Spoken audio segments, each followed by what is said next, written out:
It is the 41st millennium.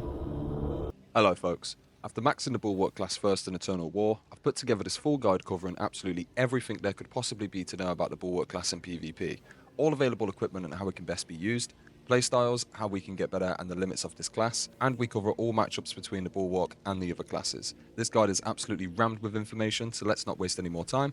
The Bulwark at its core is primarily a tank that is to support the team by providing a line of defense, applying pressure to enemies by pushing enemy ground and forcing enemies to react. Securing kills is secondary to supporting the team. This class can be played pretty effectively as a flank and can 1v1 really well. That said, there's classes that flank better and it's their actual job to do so. We're much more effective with the team. There is plenty of room to gain kills and stockpile assists. In fact, the difference between a good and a bad Bulwark is the ability to know when to play aggressive or defensive. However, I think it's important to firmly remember your role is to support. Support roles can be notoriously frustrating and it's no different here. Eternal War is a 6v6 game mode and if the enemy team are sticking together better than your own, you're likely in for some chop. With that said, the Bulwark offers a very different support playstyle in that the best defense is a good offense. We are fantastic at applying pressure and once we know how best to do that, it can make for some pretty rewarding gameplay. For equipment, we will be covering the shield, the sidearms, melee weapons, grenades, and then the banner.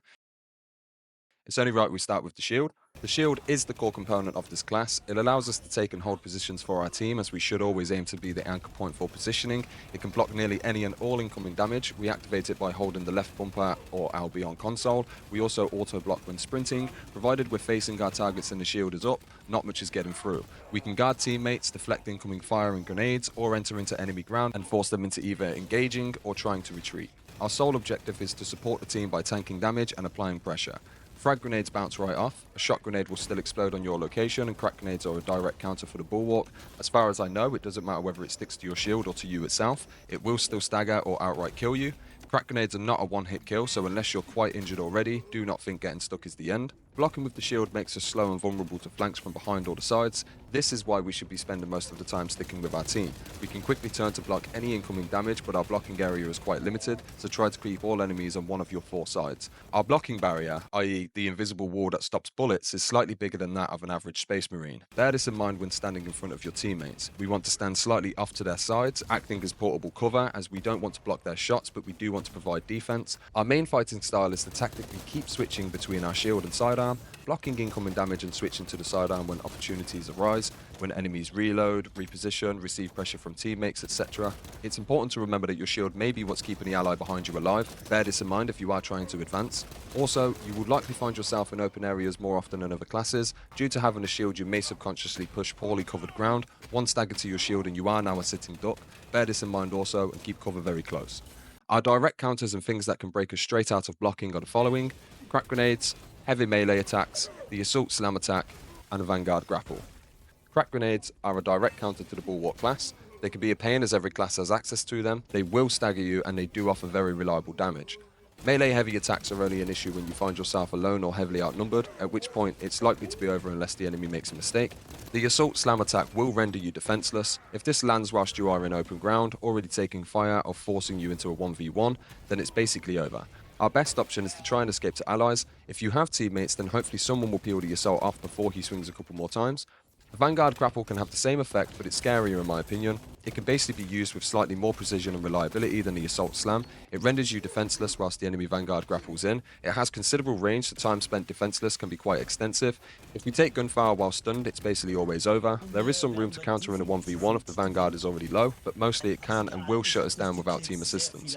We will cover all of the class matchups a little bit later on, but I felt it was important to point these two out for now.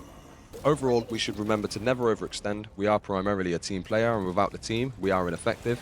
Aside from this, it also leaves our team and objectives vulnerable. We are most effective when with our team. We will survive longer and have better odds in all matchups when with our team, and our team will do better with us being there.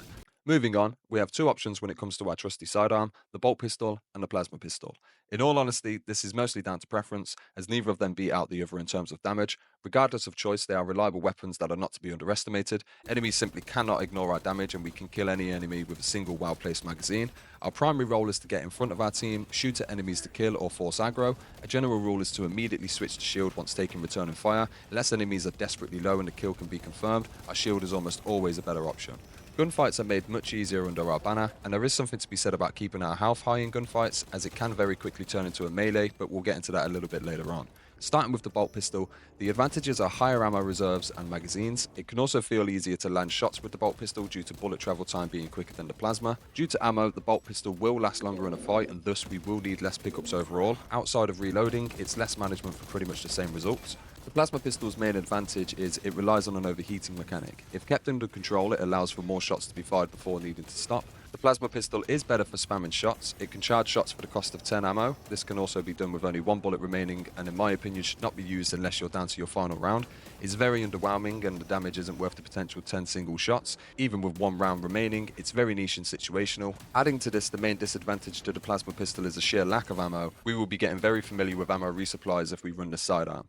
Overall, I'd recommend a bolt pistol over the plasma. It is overall more reliable. Reloading is our only real disadvantage, but we can always switch to our shield and reload behind cover or when it's safe to do so. Pick whatever you prefer, but I do recommend a bolt pistol. Before we compare the melee weapons, I think it's important to note that the Bulwark is primarily a range class that will find itself utilizing a lot of melee. I look at it as a very good hybrid that should rely on range damage more and utilize melee when necessary or opportunistic. Bulwark feels like it's in an appropriate place for melee currently. Vanguard and especially Assault make for our natural counters. We can still fight them pretty reliably, but don't be under the misconception that we are a very strong melee class. That crown goes to the Assault and its Thunderhammer. In most engagements, the melee can come down to whoever swings first. It goes deeper than that, but the basic principles for Bulwark are only block incoming melee attacks if you know you're going to lose the fight, otherwise just hack them right back. The intention behind blocking incoming attacks is to create time for your team to peel the enemy off you. Secondly, we can block light attacks outright, so parrying is almost never worth it. Our playstyle should always be to peel the enemy's armor and health away with our sidearm before engaging in melee. This should involve using your shield to get close to low health or poorly positioned enemies. Oftentimes, advancing may force an enemy into a poor position for yourself or your team. Always be cautious not to overextend and give yourself poor positioning too. Advancing without a team gives the enemy more opportunity to flank and outnumber you. If you're going to swing your weapon, make sure you're not already taking any gunfire. Unless absolutely necessary, dropping your defense is almost a sure way to get killed, especially if you're already being shot at. As for the Power Gauntlet, I haven't yet hit level 21 and I had planned to do so for this guide, but every piece of research I've done on the Gauntlet so far would heavily suggest it's not very practical for PvP uses. I did suspect this as it's primarily focused on taking on waves of enemies and is not specifically designed for 1v1s. For anyone hoping for better news, I do apologise. If the Gauntlet somehow turns out to be very good, and I am in fact wrong, then I will make a specific guide for it, but I doubt that will be a thing before it receives any buffs, if it ever does. It would be more practical to run the Chainsword than it would be the Gauntlet, given that the feedback I have seen for it online suggests that it's very slow and impractical for PvP purposes, which would also indicate that the Powersword is the best in slot for the Bulwark, and it would be, realistically, the only weapon worth getting excited for. Now for the actual weapons themselves, starting with the Chainsword, it's a little basic in comparison to our other options, but it will be everyone's go-to for the first initial levels. In most scenarios it comes down to whoever swings first. In my opinion it does nothing better than the Powersword other than the fact it can open with a heavy attack, which is very nice. However, the Powersword offers a lot more than this in my opinion. The Chainsword kills a full health enemy in 4 light attacks. As for the Powersword, truly the preferred weapon of most Bulwarks. The Powersword is really where our melee can shine. The main feature of the Powersword is its ability to switch between stances. These offer us different utility depending on our situation. Mostly we want to use the power stance. This allows for us to kill full health enemies in 3 attacks instead of 4, whilst remaining almost just as fast as the Chainsword. Yeah, that's right. And it gets better. Power stance comes with the ability to also perform Power Whirl. Power Whirl can be performed by pressing the attack button, waiting a brief moment and then pressing the attack button again. There is an animation that plays, but we can activate the attack before the animation. The timing window is small, but with some practice this can really help. Moving or inputting on any of the keys will cancel this animation, making it somewhat tricky to pull off without some practice. This is an incredibly strong attack when used correctly. The first hit will break a parry or an enemy Bulwark's block, deals decent damage and applies a brief stun lock, allowing for our follow-up attack to connect and kill. Alternatively, if we charge the second attack after the animation, we will perform Power Rake. This has decent range, but given we have to be stationary to use it, it's a situational attack at best. Power Whirl is especially good when used against advancing melee enemies or when pushing enemy bulwarks. The Power Stance offers a good wide swinging combo with good time to kill and should be our primary stance for this weapon. Although we have a good dash attack in the Power Stance, dash attacks is where the speed stance really shines. By dashing and then holding the attack button, we can switch to speed stance and perform a dash attack all in the same move. This makes for some exceptional chase potential. This can be used to engage, but is most effective when chasing down injured enemies. Outside of this dash ability, we should primarily be using Power Stance, as Speed Stance is something more geared towards PvE and doesn't have much of a place within PvP. On consoles, we can hold the attack button to switch between stances. Before we talk about each specific grenade type, I don't have any melter bomb footage due to it requiring level 20, and I prioritised the creation of this guide over the hours it would take for that 15 or so seconds of footage. But I will still explain its one specific use for the Bulwark class in this guide. For the frag grenades, there is a bit of a case to be made here. It can instantly kill any enemies in the immediate explosion whilst dealing massive damage to any surrounding enemies. A very well placed frag grenade can bag multiple kills, however they are somewhat easily dodged. This makes securing kills difficult. They are better than other grenades at flushing out enemies, and for the Bulwark especially, they are useful at countering the Assault and Vanguard classes once they have either slammed or grappled you. There is obviously room for the frag grenade, but it wouldn't be my recommendation. As for crack grenades, there's not a great deal to say. Damage is underwhelming, but a little bit easier to secure than the frag grenade. It's mostly a good counter for the Bulwark, as we ourselves have plenty to deal with other Bulwarks. I would say it's a relevant grenade for every class but the Bulwark. The Mounter Bomb can take some time to unlock, and honestly there really is only one good use for this grenade, and that is when we ourselves are being pressured, when multiple enemies have us outnumbered, we can place this at our feet while still walking backwards and leading the enemies into it before detonating.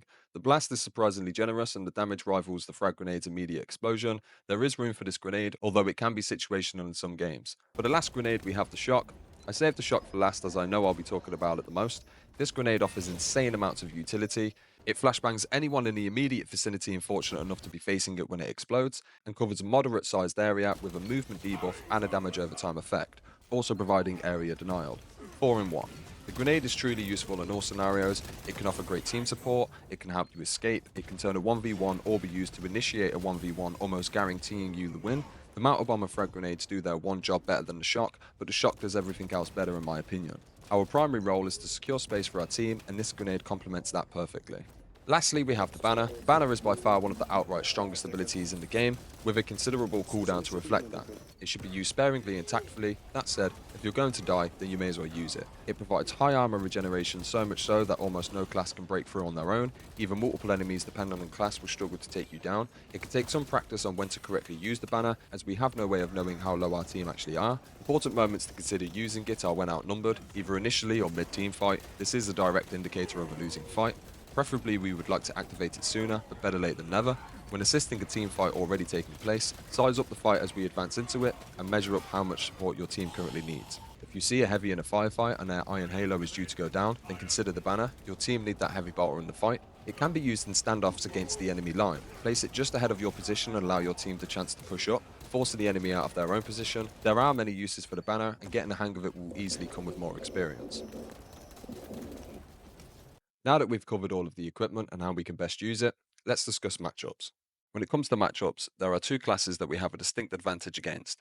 Beginning with the heavy, aside from the obvious fact we have the shield to negate their superior firepower, it goes a lot deeper than that. Provided the heavy is in front of us, they are not an immediate threat. Without team support, they are basically a sit-and duck against us. We can get close to any isolated heavy and begin meleeing. As soon as they turn towards us, switch to our shield and begin sidestepping around them. We can turn faster than they can aim in ADS. This allows us to chip away whilst they practically have no counter. If you get the drop on a heavy and have secured 1 or 2 hits before they have damaged you, then you can probably just commit and secure the kill in a straight exchange. In teamfights, we should be able to get in front of heavies and block their shots. They don't have much to deal with us outside of using a single grenade. They heavily rely on our mistakes or their own team support. The other class we have a distinct advantage against is the Tactical. Our second biggest advantage in matchups is for the exact same reason as the Heavy. The Tactical is more mobile version of the Heavy class, never to be underestimated. In my opinion, there is an argument to be made for the Tactical being the strongest class currently, but that is a different conversation. Regardless, we're in a prime position to deal with them most of the time. Other than Heavies, we should aim to be blocking the Tactical class next. He has no sit and duck when alone, however. With 2 grenade slots and an Auspex scan, he can quickly shred us without our shield. In most 1v1 scenarios, we should win, but always be cautious when engaging a lone Tactical. 2 shot grenades and a mag to the cranium might have something to say about it. For our neutral matchups, we have the Sniper and the Bulwark. A well-played Sniper is a monster at range and can easily pick us off when we drop our shield. They can also kill us under our banner with headshots. They are pretty scary at range and can force us to play more defensive than we would like to. That said, if and when we can cut the distance, they are very easily taken care of in a straight melee. So as a result, they will likely try to run. Snipers running the SMG, however, are a different story. A well-played SMG sniper can really cause issues for almost every class, and ultimately engagements come down to awareness and being prepared. SMG will try to get behind you and initiate the fight without you realizing, usually emptying a clip into you before coming in to finish you with melee. This will come down to reaction times, and if you can get into the melee before they've dug away at your health, then you can probably win the exchange. As for the Bulwark class, in a straight 1v1 with another Bulwark, it comes down to initiating with a good grenade or landing Powersword first. Most Bulwarks currently don't use Powersword, so this will be a temporary advantage until the player base pick up on the mechanics more. In team fights, we are in a little bit of a stalemate with the enemy Bulwark. We're hoping they make a mistake we can exploit. If we see they are losing teammates in ground, then consider pressing the advance on the enemy Bulwark and overwhelming them with your team. It very much can come down to individual skill and how the team fight goes, but do not allow yourself to fall victim to the same tactics you aim to utilize. For our disadvantage matchups, we have the Vanguard and the Assault. In its current state, I'd argue the Vanguard is almost just as scary as the Assault class. Currently, the Assault is a little bit underwhelming in the wrong hands. It takes some real skill to be effective against more experienced players. The main reason to respect the Vanguard is its grapple ability. In a straight 1v1, it is not the end, however it can be difficult to counter, and we are at a disadvantage. A grenade is always useful in these scenarios, and if you can land it, then the fight can be won. If they miss any grapples, then you should exploit this by using your sidearm and or positioning where they are going to land and damaging them whilst they are still stuck in their animation. Team fights, it really comes down to positioning. Depending on both yours and the enemy team's positions, the grapple can leave you exposed way longer than needed to kill you. This can also play in our favour. A poorly timed or positioned grapple may just bring a Vanguard to his death. Depending on team presence, you may just be able to throw your shield up and let the team deal with them. Cover is useful in any exchange with a Vanguard. If you are slightly separated by cover when the grapple connects, then it may cancel the ability entirely. This will still lock both you and the Vanguard down very briefly. The correct approach for a Vanguard is to melee after grappling you. If they begin shooting at you, then back away and plan accordingly. This is the best case scenario without grenades or team support. If they do commit to the melee and you are without grenade, then you are mostly done for. Finally, we have the Assault class. Designed to be our biggest counter, we are the wall to their wrecking ball, or rather hammer. The hammer is a great counter to the shield. Add to this, they can slam on us from the sky and interrupt our block. They are also hard to shoot down with one single magazine. A good assault will have likely landed on you before you land many shots. All of this makes most 1v1 scenarios favour the assault over ourselves. At our core, we should be sticking with our team for exactly this reason. Our most solid option when being engaged by the assault is to play defensive and hope for backup. As always, a grenade can turn the fight or allow for escape. If we can see the enemy assault engaging with allies, then feel free to light them up as much as possible. When not targeting ourselves, they can be dropped relatively quickly given their low armor. The only counter they have for this is very good movement, which again, in the right hands can make the assault very hard to lock down and kill. Always respect an enemy Vanguard or assault. They can and should be looking to catch you off guard and take you out of the fight. That's it for all of the matchups. A good tip is to pay attention to which 6 classes the enemy team are playing. If there is a lack of Assault or Vanguard, this will open you up to being able to play slightly more aggressively. You can afford to push into objectives and enemy positions with slightly more confidence. Overall, Bulwark is a very solid class. In the right hands and with a good team, it can really come across as almost being invincible. Able to endure insane amounts of damage whilst being able to dish out respectable amounts back, you can quickly find yourself racking up kills while still primarily playing a full support role. Positioning and awareness is everything to the Bulwark. Our entire kit falls off with poor positioning, and poor awareness leads to easily being flanked and or our team being exploited. I feel the Bulwark is in a very balanced place right now. It's my favourite class, but I don't consider it the strongest. It's definitely up there, but without a solid tactical or heavy, the amount of support we can give falls off slightly. We very much rely on solid teammates when playing against experienced players, but can somewhat hold our own when outnumbered, and even sometimes thrive on it. I hope you enjoyed this guide. I'm currently working on similar guides for all of the other classes. Sniper is being worked on currently, where I'm covering both the sniping and the SMG close quarter combat playstyles. So keep an eye out for that, and until next time, peace.